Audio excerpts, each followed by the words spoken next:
நான் உங்ககிட்ட வரும்பொழுது நீங்க என்ன பார்த்த உடனே அக்யூரேட்டா சொன்னீங்க. எனக்கு அது இன்னும் ஞாபகத்துல இருக்குது.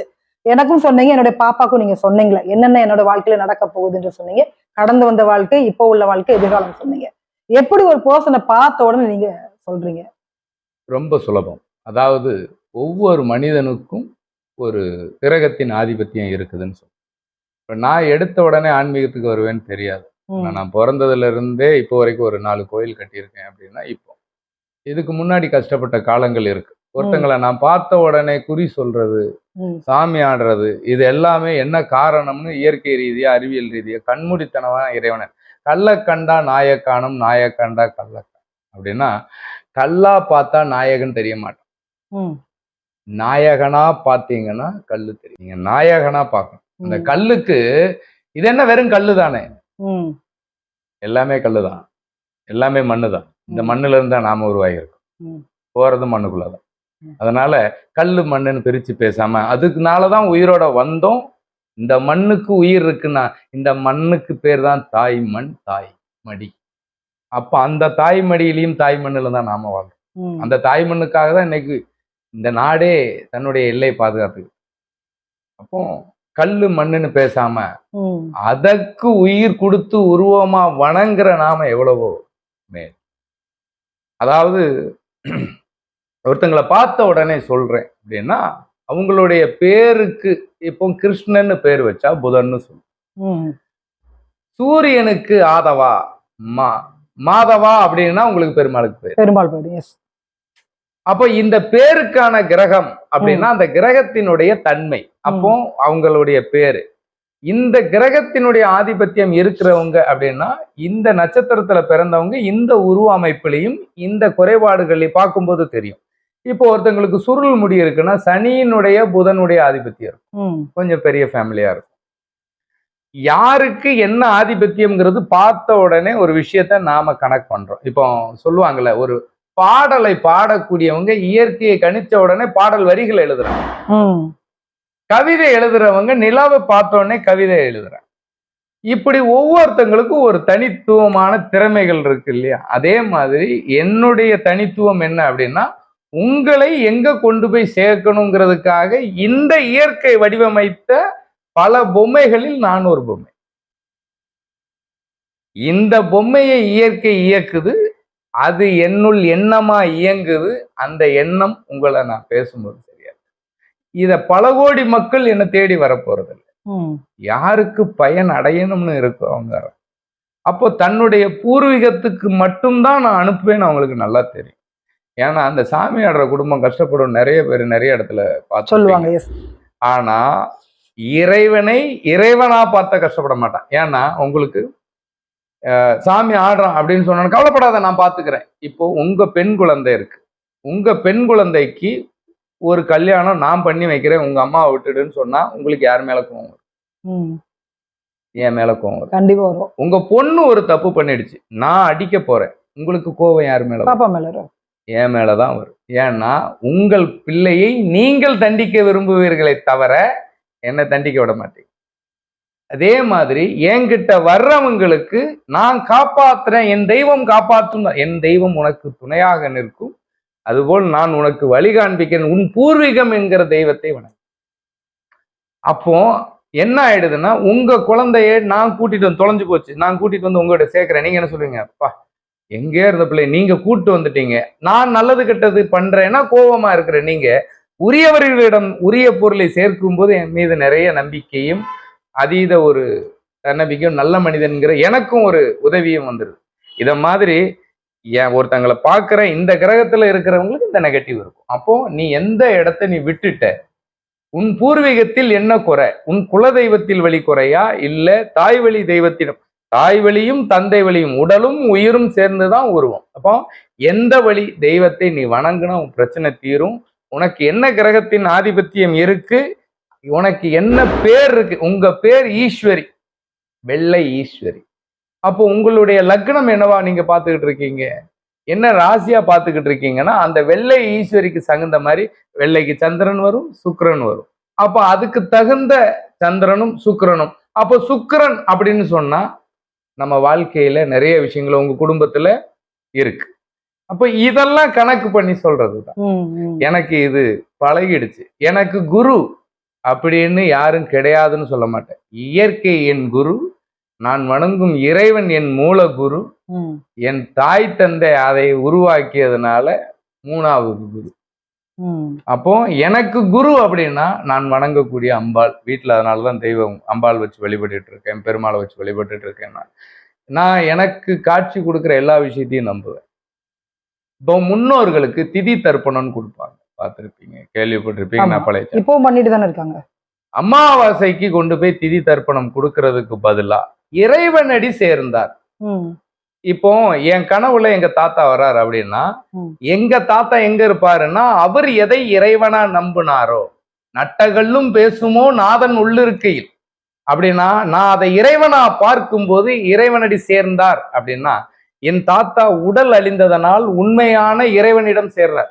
அதனாலதான் சுடுகாட்டுல சிவபெருமானம் வச்சிருக்கோம். அப்போ இறைவன் அப்படின்னா இந்த உடலை அழிந்தவர்கள் இறைவன் பாதம் தஞ்சம். நான் இறைவன் சொல்ல வரல, என் முன்னோர்கள் இறைவன் காலுக்கு கீழே தஞ்சம். அப்போ என் தாத்தா இறந்த நாள் அன்னைக்கு அவர் பேரில் என் குலதெய்வத்துக்கு அர்ச்சனை செய்யும் போது அது நேரா என் தாத்தாவுக்கு போயிடுது. எனக்கு இறைவனிடம் வர வேண்டும்னா நான் சித்தரையோ ஒரு தூதுவரையோ நான் அனுப்ப வேண்டாம். என் தாத்தா கிட்ட கேட்டா அந்த இறைவன் பாதத்திலே தஞ்சம் அடைஞ்சதுனால அந்த இறைவனிடம் வரத்தை நேரடியா கேட்டு எனக்கு வாங்கி. இப்ப யார் கனவுல எல்லாம் முன்னோர்கள் வராங்களோ அவர்கள் குலதெய்வத்தின் காலுக்கு கீழே அர்ச்சனை பண்ணணும். இப்ப எங்க பாட்டி வந்தா எங்க பாட்டியோட அப்பா ஊரு.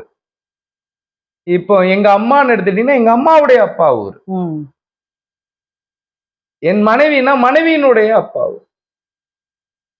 உதாரணத்துக்கு சொல்றேன், நான் சொன்ன எல்லாருமே என் வீட்டுல இருக்காங்க, நலமுடன் இருக்காங்க. இதெல்லாம் நான் வணங்குறதுனால எனக்கு ஜாதகத்தில் எது கிடைக்காது, நடக்காது, நீ இத்தனை வருஷம் இப்படிதான் இருப்பேன்னு சொன்னாங்களோ அத்தனையும் இந்த இயற்கை எனக்கு மாற்றி வடிவமைத்து வாழ்க்கையை செம்மைப்படுத்தி இன்னும் வழி நடத்தும்.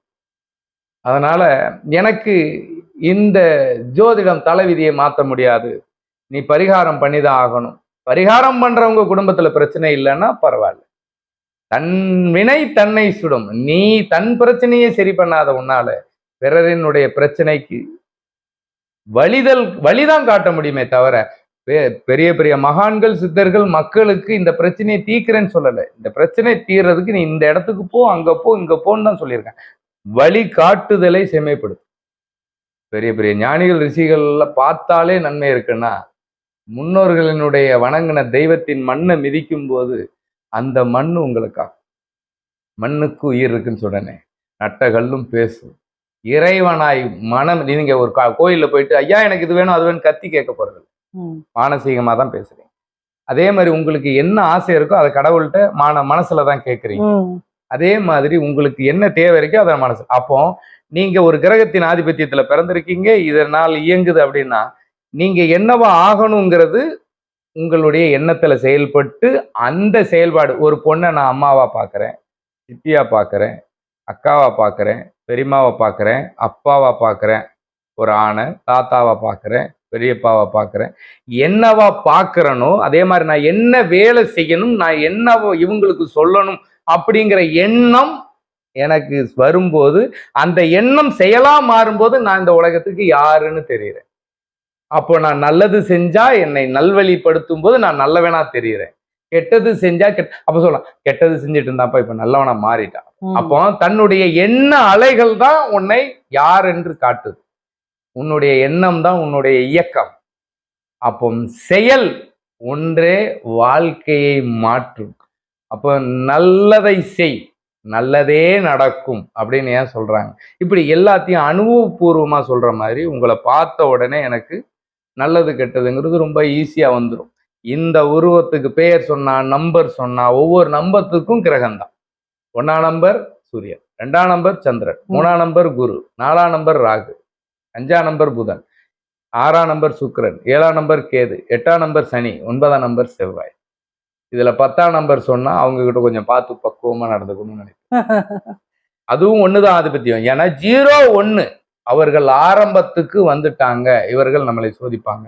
அப்போ இவங்களுக்கு அந்த 0ங்கிற ஒரு விஷயத்த என்ன பண்ணணும், இப்படி ஒவ்வொரு கால்குலேட்டர் இருக்கும். ஒவ்வொரு மனிதனுக்கும் ஒரு தனித்துவம். இப்ப நீங்க உங்களுக்கு அரசியல், உங்களுக்கு ஆன்மீகம்ங்கிறது ஒரு துணை சேனல் தான். அரசியல் பயணம் மெயின் சேனல் இல்லையா? அப்போ ஒவ்வொருத்தங்களுக்கும் ஒரு தன்மை இருக்கும். அப்போ நீங்க அரசியல் விட்டு ஆன்மீகத்தை வேண்டாம்னு சொல்ல போறது இல்லை. அப்போ பயணிக்கக்கூடிய ஒரு விஷயத்த, அதான் சொல்லுவாங்க, நான் செய்யற தொழில விட்டவன் கெட்டான், தெரிஞ்ச தொழில விட்டவன் கெட்டான். நீ எதை செஞ்சாலும் முழுமையா செஞ்சா முழு பலன் கிடைக்கும். நான் இன்னைக்கும் இதை முழுமையா பார்க்கறதுனால தான் இன்னைக்கும் எனக்கு ஓரளவுக்கு முழுமையா மக்களுக்கு யாருக்கு போய் சேரணும் இருக்கோ அன்னைக்கு சேரும். ஒருத்தங்களை பார்த்த உடனே நல்லது கெட்டது ரொம்ப ஈஸியா சொல்றேன்னா, அது பிரபஞ்சம் கொடுத்த, என் முன்னோர்கள் கொடுத்த, இறைவன் நம்புற எல்லாமே எனக்கு கொடுத்த ஒரு வரம். ஜாதகம் இல்லைனாலும் உங்ககிட்ட வந்து பார்க்கலாம் இல்லையா? ஜாதகம்ங்கிறதே அதே நம்பர் பேர்ல தானே வருது. வாழ்க்கையில அவங்களுக்கு தேவை நிவர்த்தி, நிம்மதி. அது எங்க போனா தீருங்கிறத நான் எங்கேயும் அனுப்ப போறதில்ல, பூர்வீகத்துக்கு மட்டும்தான் அனுப்புவேன். என்கிட்ட பரிகாரம் என்பது கிடையாது. கோவிலில் பிரகாரம் தான் இருக்கும். கிராமத்து கோவில்கள்ல எங்கேயாவது பரிகாரம் பண்ணி நீங்க பார்த்துருக்கீங்களா? திருவிழாக்கள் நடக்கும். அதே மாதிரிதான் என்னை தேடி வர்றவர்கள் குடும்பம் திருவிழாவா கொண்டாடுறதுக்கு வழிவகுக்க முடியுமே தவிர, குடும்பத்துல திருவிழாங்கிறது சந்தோஷம், அது நிறைஞ்சிருக்கிறதுக்கு என்னால முடிஞ்ச வரைக்கும் வழிகாட்ட முடியும். அதை முழுமையா செஞ்சா நல்லது நடக்கும். 48ங்கிறது ஒரு மண்டலம், 27 நட்சத்திரம், 12 ராசி, 9 கிரகம். 48 + 48 96, 96 + 48 144. 144 தடை உத்தரவு இந்த ஊருக்கு போட்டா எந்த கெடுதலும் உள்ள வராது. மருந்தும் விருந்தும் 3 நாள். அப்போ ஒரு நாள் என்பது ஒரு மண்டலம். 3 மண்டலம்ங்கிறது 144 நாள். 144 நாள் ஒரு கெடுதலை விட்டாலும் உன்னை தொடராது. 144 நாள் ஒரு நல்லதை செய்தாலும் உனக்கு வெற்றி நிச்சயம். 144 நாள் ஒரு மருந்தை தொடர்ந்து எடுத்தாலும் உனக்கு அதுக்குண்டான தீர்வு கிடைக்கும். எதையும் முயற்சி உடையார் இகழ்ச்சி அடையார். தொடர்ச்சியா நாங்க எதையாவது ஒண்ணு செஞ்சு முன்னுக்கு வரணும்னு நினைச்சீங்கன்னா அதை முடிஞ்ச வரைக்கும் முயற்சி பண்ணுங்க. வாழ்க்கையில கண்டிப்பா வெற்றி நிச்சயம். ரொம்ப ரொம்ப நன்றி. ரொம்ப அழகான ஒரு பதில். பக்தி கடல் அன்பர்களுக்கு, பார்க்குற உங்களுக்கு, சாரோட பெயர் வந்து முருகப்பெருமாள், நான் போட்டிருக்கேன், அவங்களுடைய அலைபேசி எண் கொடுத்துருக்கேன். உங்களுக்கு விருப்பம் இருக்குது அப்படின்னா கண்டிப்பாக வந்து பாருங்க. சென்னையில இருக்காங்க, சென்னையில போரூர். போரூர் தானே அது? ஆமா, நான் இப்போ வரைக்கும் 4 கோயில் கட்டியிருக்கிறேன்னா, அடுத்தவங்க கிட்ட டொனேஷன் அப்படி இப்படின்னு கேட்கறதுக்கு பதிலா எனக்கு கடை இருக்கு, செல்வமர் சிமெண்டி காய்கறி கடை. இப்போ நாங்கள்ல இன்னைக்கு வரைக்கும் இறைவன் புண்ணியத்துல தொழிலும் நல்லா இருக்கு. நான் ஜாதகத்துக்குன்னு ஃபீஸ் வச்சிருக்கேன்னா அதை வாங்கி கோயிலுக்கு கட்டிட்டு தான் இருக்கு. ஆமா, அதனால ஜாதகத்துக்கு எப்போதும் போல ஃபீஸ் உண்டு. ஸோ நீங்க கால் பண்ணி நீங்க கேட்டுக்கோங்க. உங்களுக்கு விருப்பம் இருக்குது அப்படின்னா நீங்க நேரடியாக வந்து நீங்க பாருங்க. அவங்களுடைய அலைபேசி என்ன நான் போடுறேன், அப்பாயின்மெண்ட் வாங்கிட்டு வந்து நீங்க நேரடியாக பாருங்க. ஒரு குடும்பத்திற்கு ஒரே முறை. ஒரு குடும்பத்திற்கு ஒரே முறை. ஒரு குடும்பத்திற்கு ஒரே ஒரு முறை நீங்க பார்த்தா போதும். லைஃப்ல நீங்க ஜாதகமே பார்க்க தேவையில்லை. ஸோ ஜாதகம் இல்லைன்னா கூட நீங்க ஐயா வந்து நேரடியாக சந்திக்கலாம். ரொம்ப ரொம்ப நிறைய விஷயங்கள் வந்து நீங்க பேசிட்டீங்க. நம்ம கிட்டத்தட்ட ஒரு 4 பதிவுகள் எடுத்திருக்கிறோம். ஆமா, 4 பதிவுகள்லயுமே வந்துட்டு ஒவ்வொரு டாபிக்கும் தனித்தனி டாபிக்கா இருக்குது. ஸோ இன்னும் வந்து நிறைய பேசுவோம். பக்தி கடல் பெயர் வச்சுட்டோம். அதனால ஜாதகம் இந்த மாதிரி ஆன்மீகம் எல்லாம் ஒரு கடல் மாதிரி. கடலை பத்தி நிறைய விஷயங்கள் நமக்கு இருக்குது. கடல் பத்தி நம்ம போடுறோம் மெயினா. கடல் மெயின். ஆமா, அடுத்த டாபிக்ல வந்து நம்ம எடுத்துக்கலாம். கடல் மெயின். ஓகே, ரொம்ப ரொம்ப நன்றி.